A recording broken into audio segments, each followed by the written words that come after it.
Did était un bon ami à vous à l'époque, et depuis, il a eu de très sérieux ennuis avec la justice. Oui, c'est vrai. Est-ce que vous envisagez de lui accorder une grâce? Didi va peut-être s'en sortir innocent de son procès. Oui, libéré, acquitté, avec un high-five à la sortie du tribunal. En tout cas, ses avocats sont en feu, littéralement. Leur stratégie? Faire passer les procureurs donc les accusateurs pour des metteurs en scène de séries Netflix. Trop de drames, trop de flashbacks, et surtout, trop d'éléments émotionnels plantés devant les jurés comme des bombes à retardement. Le dernier coup en date? Ils ont fait venir un flic à la barre pour parler de l'incendie de la voiture de Kid Cedi. On en a parlé dans la précédente vidéo. Pour ceux qui n'ont pas suivi, Didi aurait fait exploser la voiture de Kid Cedi par pure jalousie envers Cassie. Ils interrogent donc le policier qui a dressé le constat de la voiture brûlée. Et là, le flic avoue qu'en 2012, il y avait bien des plaques contenant des empreintes relevées sur les lieux, mais qu'elles ont été détruites sur ordre d'un autre policier. Le procureur lui demande pourquoi ces empreintes ont été détruites. Parce qu'un type du LAP a donné l'ordre. Et c'était quelqu'un de votre équipe? Ambiance tendue. Très tendue. L'avocat de Didi bondit comme si on lui avait piqué une frite dans son assiette. Objection, votre honneur. Nous demandons l'annulation pure et simple du procès pour faute grave du parquet. En gros, ce procès devient une télé-réalité grotesque, on ne veut plus faire partie du casting. Et donc, c'est quoi ce fameux procès annulé dont tout le monde parle? Ce n'est pas juste une pause café. Non, c'est le bouton rouge de la défense. Ça s'appelle une motion to dismiss pour faute grave du parquet, et c'est du sérieux. Vu que c'est un procès pénal, les enjeux sont brûlants, plus chauds que l'huile de massage de Didi. Le jury peut être dissous et tout recommencer à zéro. Pire, le procès peut être définitivement annulé si les fautes du parquet sont jugées trop lourdes. Aux États-Unis, tu peux être accusé des pires crimes, toutes les preuves peuvent pointer contre toi, et pourtant tu t'en sors, juste parce que le parquet a mal joué une carte. Bienvenue en Amérique. L'avocat de Didi veut saisir cette chance. Il se lève et frappe fort. Nous demandons l'annulation du procès pour faute grave de l'accusation. Certains jurés potentiels ont dit, dès les entretiens, qu'ils pensaient que M. Combes s'en sortirait avec un simple chèque.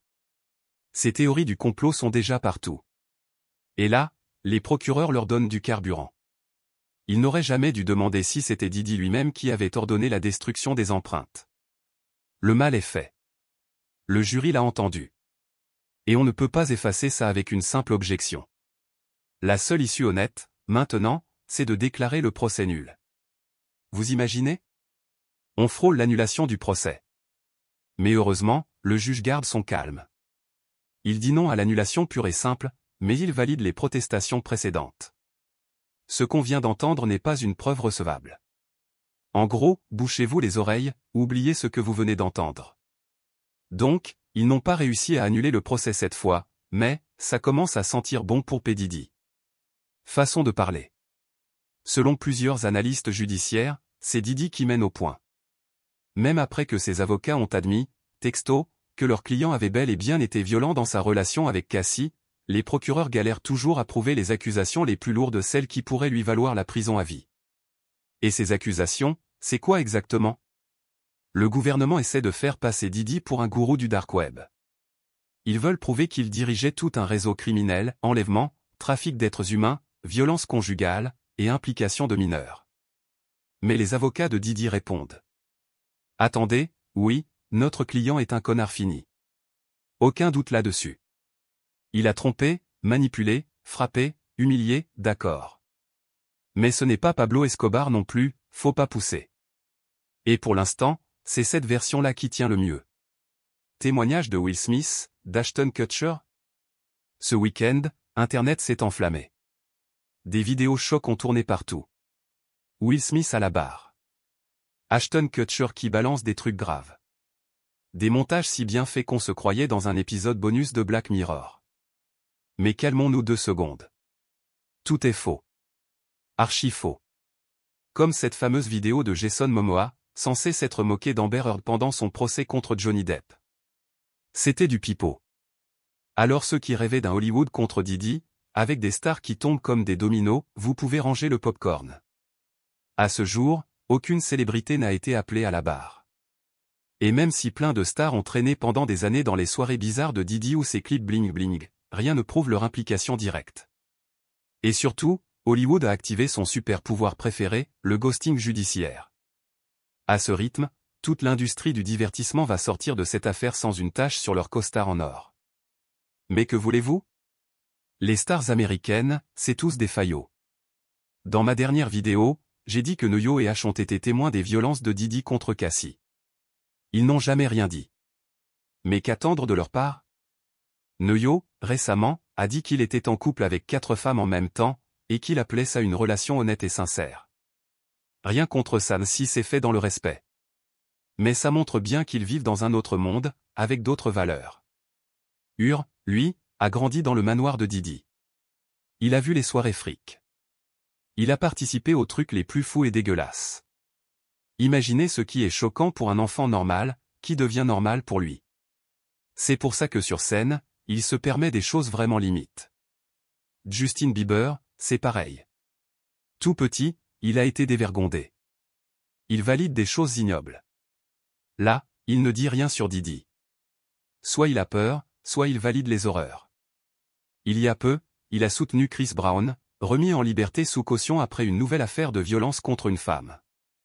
Ce même Chris Brown qui avait déjà frappé Rihanna. Alors si Bieber soutient un mec avec ce genre de passé, ça en dit long. Et après, ils osent se plaindre des rumeurs? Vous avez entendu ça?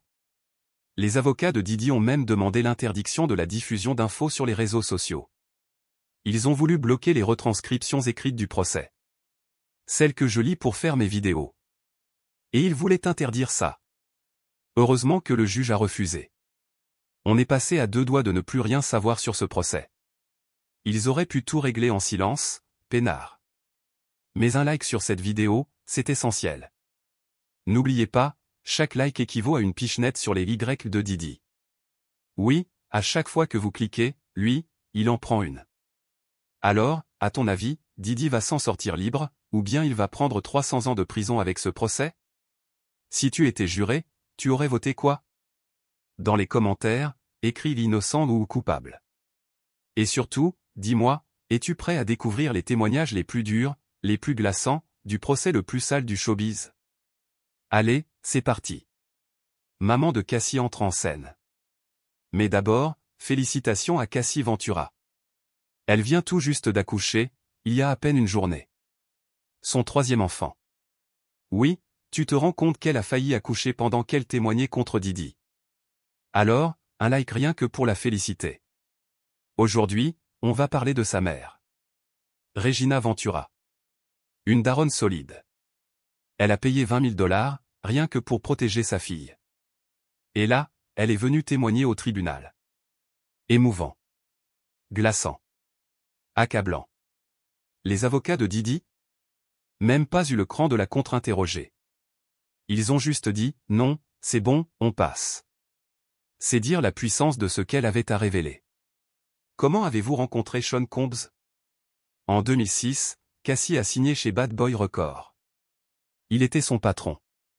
Puis, ils ont commencé à sortir ensemble.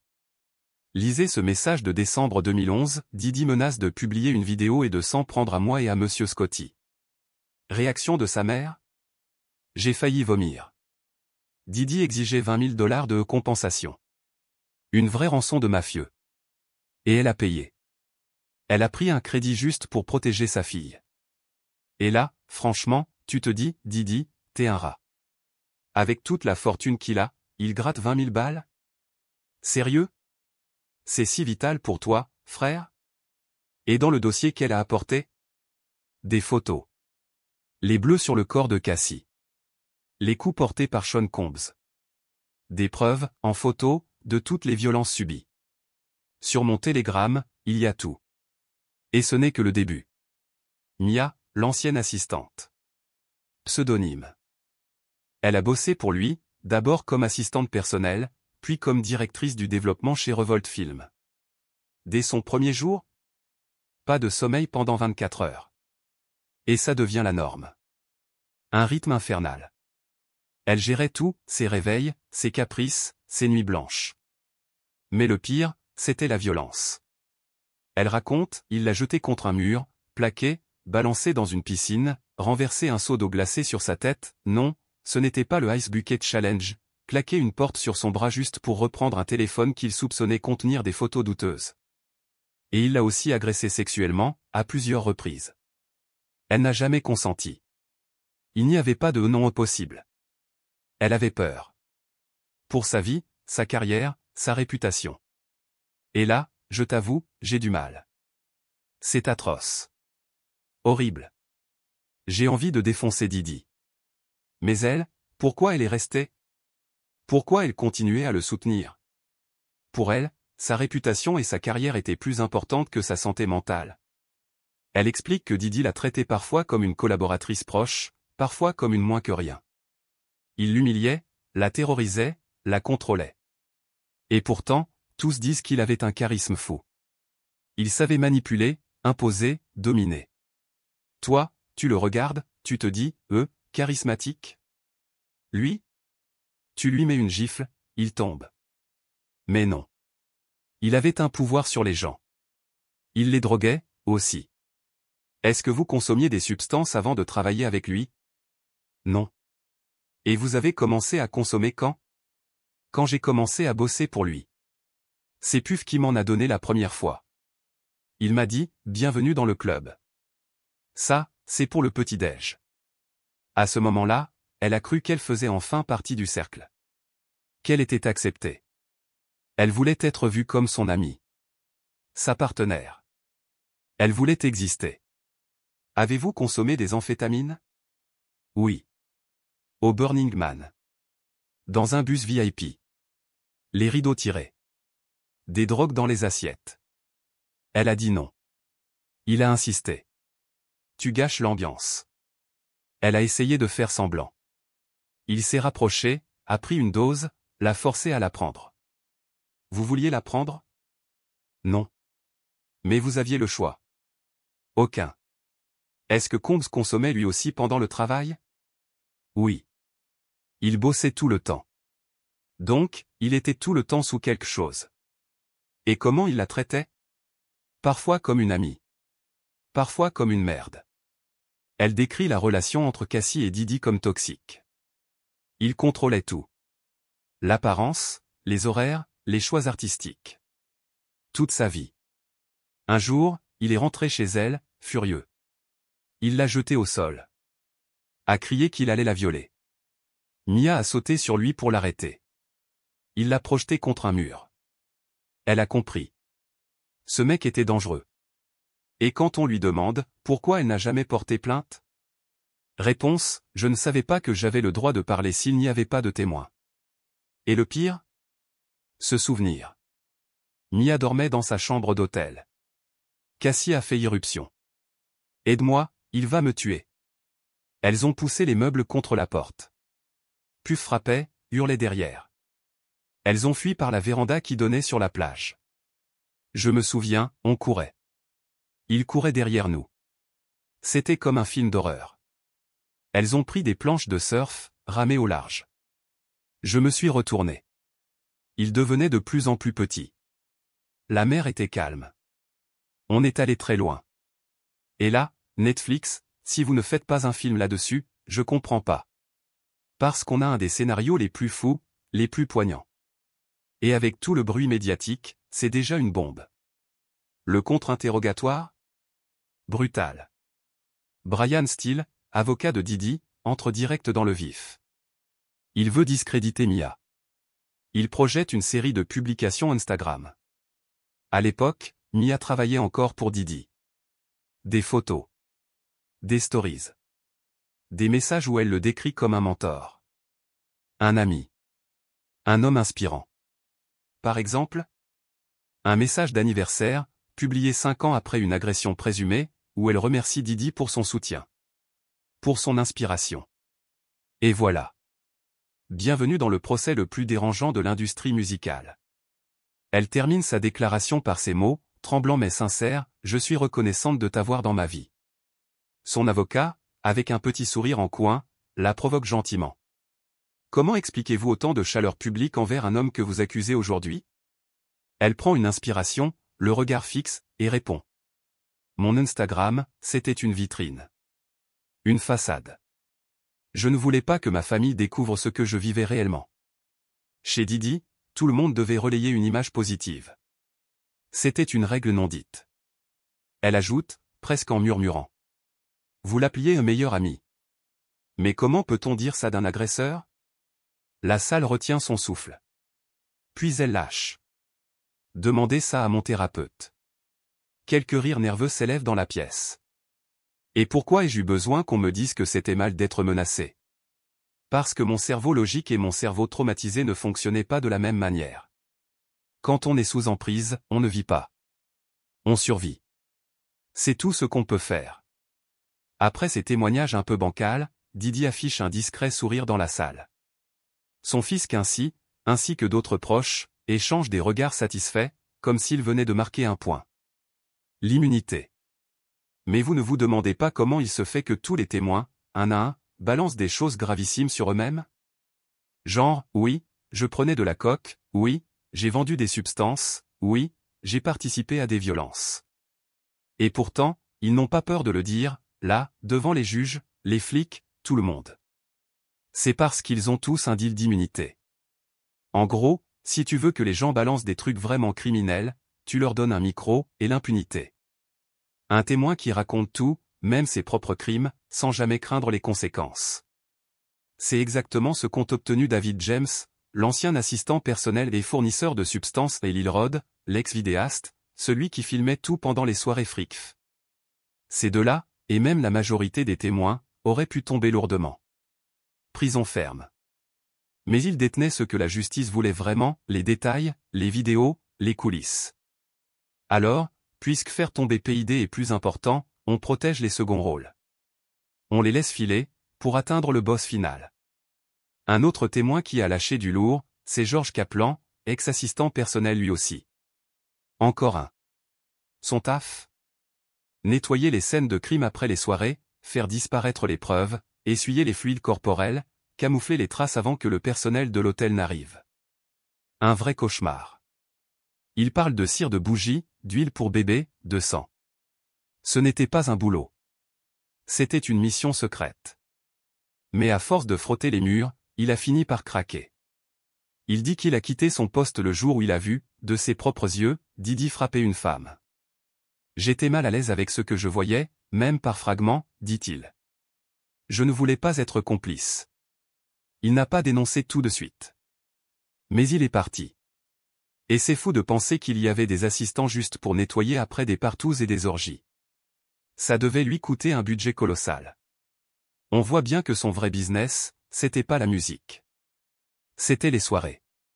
Si t'es juste un coquin qui aime l'échangisme, t'embauches pas des gens pour ça. Là, c'est pro. Il doit payer pour ses crimes. Et aller en prison. Mais le moment le plus absurde du procès, c'est quand Kaplan raconte qu'en 2015, Didi a littéralement balancé des pommes sur sa copine Gina, en pleine crise de rage. Elle se protégeait les bras pendant qu'il lançait les pommes comme dans une scène d'Aladin. Ce qui rend la scène encore plus étrange? Selon Kaplan, Didi est obsédé par la compote de pommes. Pas une blague. Il en met partout. Même dans ses cheeseburgers, à la place de la sauce. Rien que pour ça, franchement. Même les jurés ont grimacé. Ce procès a un goût bizarre. Et malgré tout, Kaplan a continué à ressentir de l'empathie pour Didi. Même après avoir quitté son poste, il lui envoyait des messages pour son anniversaire. Il explique qu'il lui est reconnaissant pour les leçons qu'il a reçues. Des leçons? Du style, comment retirer une tache de sang sur un tapis beige sans abîmer les fibres? Les journalistes présents ont remarqué qu'il regardait Didi pendant qu'il témoignait. Didi le fixait en retour. En sortant, Kaplan a fait un signe de tête. Didi a répondu de la même manière. Punisher. Un des témoignages les plus hauts en couleur. Il venait d'un témoin inattendu, chez Dezion'a, surnommé le Punisher, ancien danseur exotique et ex-travailleur du milieu pour adultes. Aujourd'hui, écrivain. Il n'a pas manqué de faire la promo de son livre pendant l'audience. Sa collaboration avec Didi a commencé en 2012, à la Trump Tower, pour une fric soirée avec Cassie. Cassie était là, partiellement nue, visage voilé. Punisher raconte que Didi donnait des instructions précises, changer l'éclairage, modifier les positions. Parfois, il lançait des préservatifs sur le canapé, annonçait qu'il était prêt à regarder.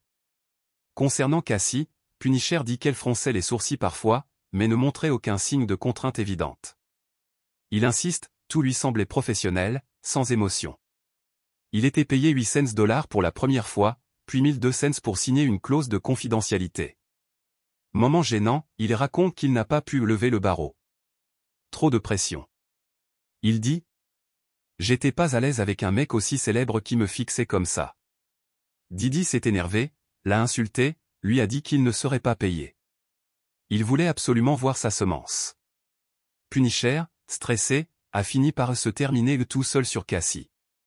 Mais le moment le plus surréaliste, c'est quand il a fait la promo de son livre à la recherche de la viande congelée, un ouvrage sur ses problèmes d'érection, avec des chapitres inspirés des soirées fric. Les noms ont été changés, mais tout le monde a deviné. Les ventes ont explosé dès la sortie du procès. À côté de ça, Bébé Johnson peut aller se rhabiller. C'était un placement de produit magistral. Moi, ce qui me dégoûterait, c'est que personne ne tombe après ça. Gigi, Beyoncé, ils traînaient tout le temps avec Didi. Il y a plein de théories. Déjà, ils sont accusés d'avoir eu un rôle dans la disparition d'Aaliyah, rivale de Beyoncé à l'époque. Jolie l'a mentionné dans She Knows. Moi, depuis qu'Eminem a dénoncé des choses dans ses couplets, qui se sont révélées vraies, je me dis qu'il faut écouter ces messages-là. Souvenez-vous, plusieurs artistes ont refusé des récompenses pour les donner à Beyoncé. Kanye West a interrompu Taylor Swift. Adele a offert son trophée à Beyoncé. Personne ne fait ça pour une autre star. C'est suspect. Ce couple fait peur à tout le monde dans le showbiz. Le lendemain, le corps de Paul a été retrouvé devant le musée du Louvre.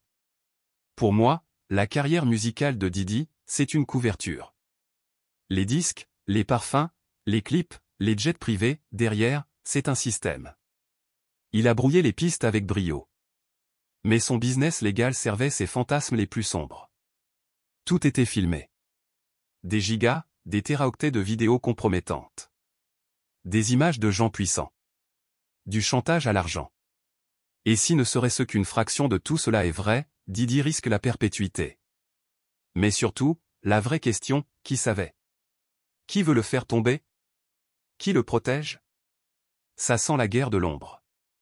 Des noms qu'on ne connaît pas encore. Peut-être qu'on saura tout. Peut-être que, comme d'habitude, ça finira dans le silence. Mais une chose est sûre, ce procès dépasse Didi. C'est le procès d'un système. Peut-être même, le plus gros scandale du showbiz américain. Alors, perpétuité ou acquittement? Coupable ou innocent? On aura la réponse bientôt. En attendant, donne ton avis en commentaire. Allez, je vous envoie un maximum de Yagdakis. Mettez un like, n'oubliez pas. Et on se retrouve très bientôt pour la prochaine vidéo.